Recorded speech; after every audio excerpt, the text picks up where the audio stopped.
Hi everyone, this is a technical analysis on gold. Let's start with a fundamental overview first.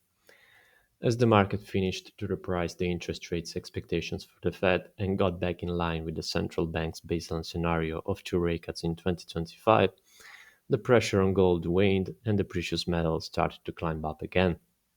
Last Friday, Trump's threat of imposing a 50% tariff on European Union on June 1st because of slow progress on trade negotiations boosted gold, but as things improved and the tariffs got delayed to the original deadline in July, gold erased all the gains.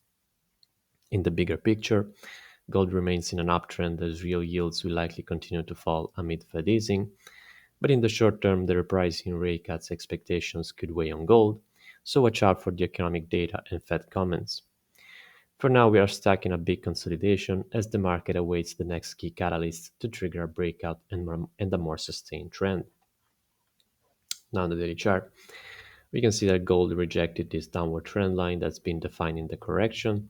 That's where the sellers piled in with a defined risk above the trend line to position for a drop back into this major upward trend line. The buyers, on the other hand, will want to see the price breaking higher to increase the bullish bets into a new all-time high. On the 4-hour chart, we can see that we had this minor upward trend line defining the bullish momentum on this time frame. The price broke below the trend line today, and the sellers started to pile in for a bigger pullback into the 3,278 level.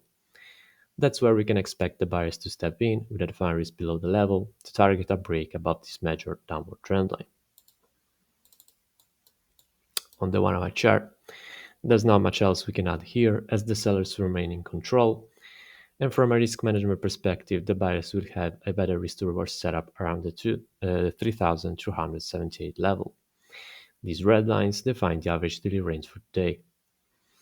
For the upcoming catalysts, today we have the US Consumer Confidence Report. Tomorrow we have the FOMC meeting minutes. On Thursday we get the latest US jobless claims figures.